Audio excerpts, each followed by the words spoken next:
तो दोस्तों स्वागत है आपका हमारे चैनल एराफ नंदन में। तो आज की इस वीडियो में हम पढ़ेंगे ऑन्कोलॉजी। तो आइए देखते हैं। फादर ऑफ ऑन्कोलॉजी, ऑन्कोलॉजी के पिता बीजे केनेडी। बीजे केनेडी को ऑन्कोलॉजी का पिता कहा जाता है। और वर्ल्ड कैंसर डे 4 फरवरी को मनाया जाता है। जैसे कि वर्ल्ड हेल्थ डे होता है, वर्ल्ड एनवायरनमेंट डे होता है, वैसे ही वर्ल्ड कैंसर डे भी होता है। तो वर्ल्ड कैंसर डे 4 फरवरी को मनाया जाता है। अब आइए इसका इंट्रोडक्शन देखते हैं। तो ग्रीक वर्ड ऑनकोस, तो ऑन्कोलॉजी जो वर्ड है यह ग्रीक वर्ड ऑनकोस से लिया गया है। ऑनकोस का मतलब होता है ट्यूमर, बल्क और मास। ट्यूमर मतलब गांठ हो जाना और लोगस मतलब स्टडी। तो स्टडी ऑफ कैंसर मतलब ऑन्कोलॉजी। कभी भी अगर हम कैंसर के बारे में कुछ भी अध्ययन करते हैं तो उसको कहते हैं ऑन्कोलॉजी। आइए ऑन्कोलॉजी की डेफिनेशन देखते हैं। Oncology is the branch of medicine that specialize in the diagnosis, treatment, prevention and study of cancer। तो डेफिनेशन में है कि ऑन्कोलॉजी किसे कहते हैं। ऑन्कोलॉजी एक ब्रांच है मेडिसिन का एक ब्रांच है ऑन्कोलॉजी। दैट स्पेशलाइज, और इसमें स्पेशली डायग्नोस करते हैं, ट्रीटमेंट करते हैं और प्रिवेंशन करते हैं किस कैंसर है, मतलब कैंसर के बारे में स्टडी करते हैं और उसमें कैंसर का डायग्नोस करना। डायग्नोस मतलब जांच करना कि कौन सा कैंसर है, कहाँ कैंसर है। जो भी जांचें होती है, सीटी स्कैन, एक्सरे जो भी होता है उसको बोलते हैं डायग्नोसिस।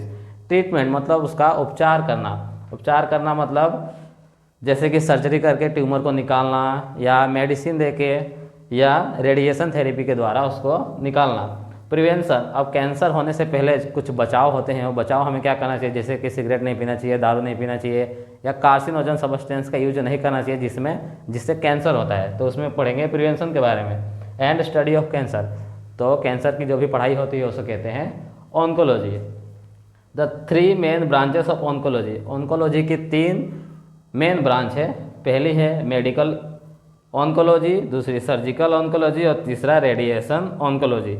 मेडिकल ऑन्कोलॉजी में हम सिर्फ दवाई से, कैंसर अगर हो गया है तो उसको सिर्फ दवाई से ठीक करने की कोशिश करते हैं। अगर दवाई से नहीं हुआ तो फिर उसके बाद सर्जरी से रिमूव करने की कोशिश करेंगे तो उसको बोलेंगे सर्जिकल ऑन्कोलॉजी।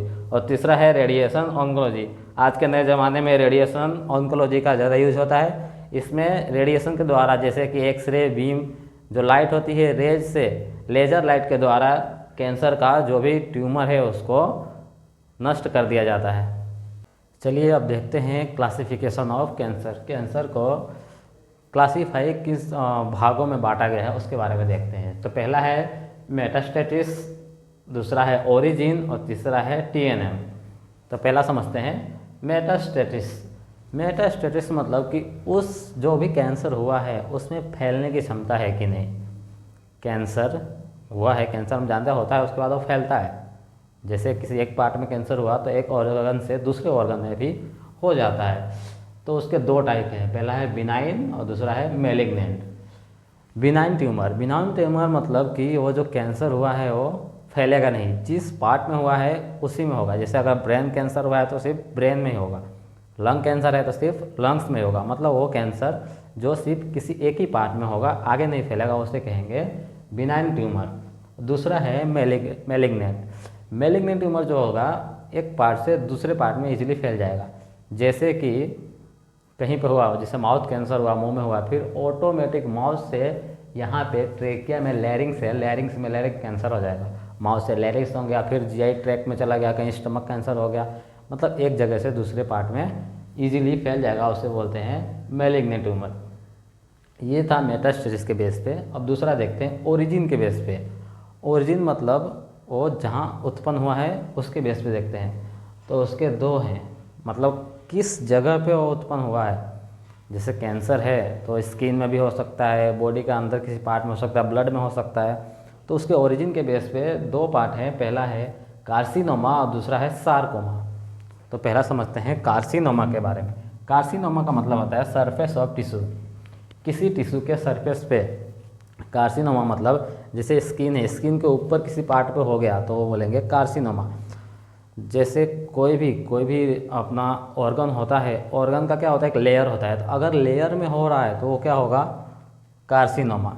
जैसे लंग्स के लेयर में हुआ, लंग्स के अंदर नहीं हुआ, ऊपर की लेयर में हो गया। या जैसे लीवर है, लीवर के ऊपर के लेयर में हो गया तो क्या, कौन सा कैंसर हुआ, वो कार्सिनोमा। और इसका दूसरा पार्ट है सार्कोमा, ओरिजिन का दूसरा सार्कोमा मतलब डीप टिश्यू। अब ये कहाँ पे होगा, ये सरफेस में नहीं होगा, ये होगा डीप इनसाइड होगा। लंग्स में होगा तो लंग्स के एकदम सेंटर में होगा, लीवर में होगा तो लीवर के बीच में हो जाएगा। मतलब ये जो कैंसर है डीप टिश्यू में होगा, और ये जो ऊपर था ये सिर्फ ऊपर टिश्यू में होगा। तो ऑन द ओरिजिन के बेस पे 2 हो गए, कार्सिनोमा, सार्कोमा। तीसरा है TNM क्लासिफिकेशन। तो TNM का फुल फॉर्म है ट्यूमर नोड मेटास्टेसिस। पहला ट्यूमर मतलब कैंसर, ट्यूमर हो गया।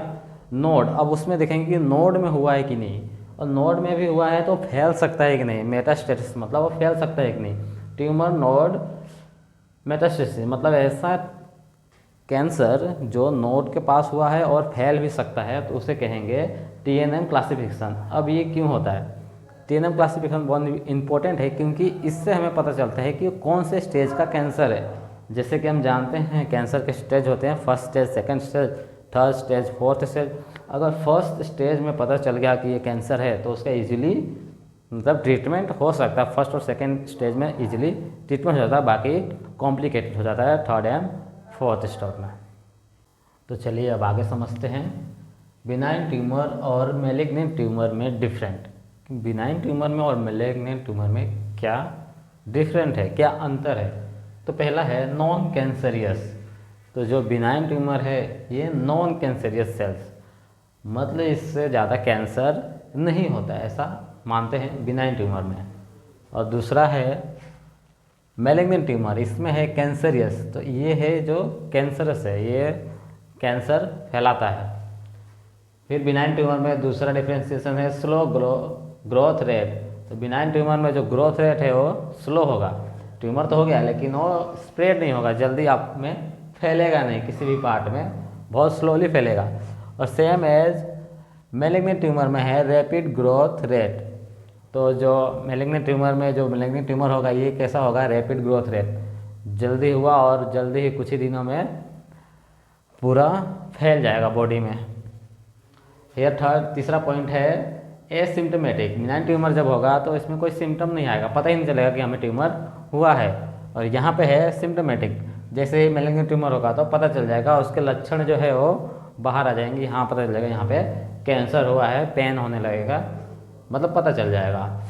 फिर बिनाइन ट्यूमर में चौथा है इन शेप कैप्सूल। अब जो बिनाइन ट्यूमर है इसका एक शेप होता है कैप्सूल शेप में, जो आजू बाजू की टिश्यू है उसको कंप्रेस कर रखता है, अपने पास में रखता है, तो पता चलता है कि हाँ यहाँ पे है, इतने दूर में है। और यही मैलिग्नेंट ट्यूमर में है इरेगुलर, मतलब इसका शेप कैसा है नहीं पता। नो कैप्सूल, अब इसमें कोई कैप्सूल नहीं है, मतलब इसको चारों तरफ से पकड़ने जैसा कुछ नहीं है। इनवर्टेड नियर टिश्यू, और जो नियर की टिश्यू है उसमें क्या होगा, फैल जाएगा, उसमें इन्वर्टेड हो जाएगा, धंस जाएगा। फिर बिनाइन में पांचवा पॉइंट है does not spread to other part of the body.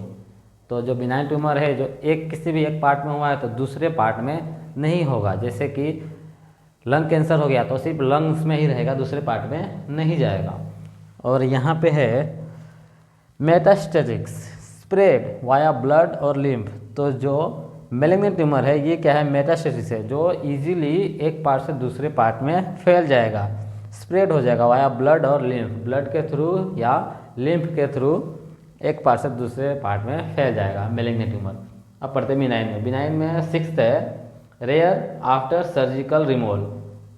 जो बिनाइन ट्यूमर है अगर एक बार उसे सर्जरी से रिमूव कर दिया तो बहुत मुश्किल है कि दोबारा ये कैंसर, ये ट्यूमर हो। लेकिन मैलिग्नेंट ट्यूमर क्या है, कॉमन इवन आफ्टर ट्रीटमेंट हो गया, सब ठीक हो गया, लेकिन मैलिग्नेंट ट्यूमर है वो वापस से हो जाता है। एक बार बॉडी में हो गया तो दवाई कर लो वापस से हो जाएगा।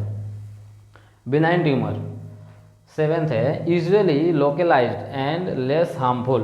तो बिनाइन ट्यूमर जो है यूजुअली क्या है, लोकलाइज है, मतलब किसी एक जगह पे हुआ, स्किन में किसी एक पार्ट में हुआ तो वहाँ पे ही रहेगा, और हार्मफुल भी नहीं है, ज़्यादा पेन भी नहीं होगा। लेकिन मैलिग्नेंट ट्यूमर में है destroys tissue can be life threatening. अब ये क्या है, ये डिस्ट्रॉय करता टिश्यू को, मतलब एक जगह हुआ तुरंत फैलेगा, आजू बाजू की टिश्यू को डिस्ट्रॉय करेगा, और कैन बी लाइफ थ्रेटनिंग, और इससे हमारी जान भी जा सकती है। तो दोस्तों आज की वीडियो में हमने पढ़ा इंट्रोडक्शन और क्लासिफिकेशन, उसके बाद different between benign and malignant tumour. तो आशा करता हूँ आपको वीडियो अच्छी लगी होगी। मिलते हैं अगले वीडियो में। जय हिंद।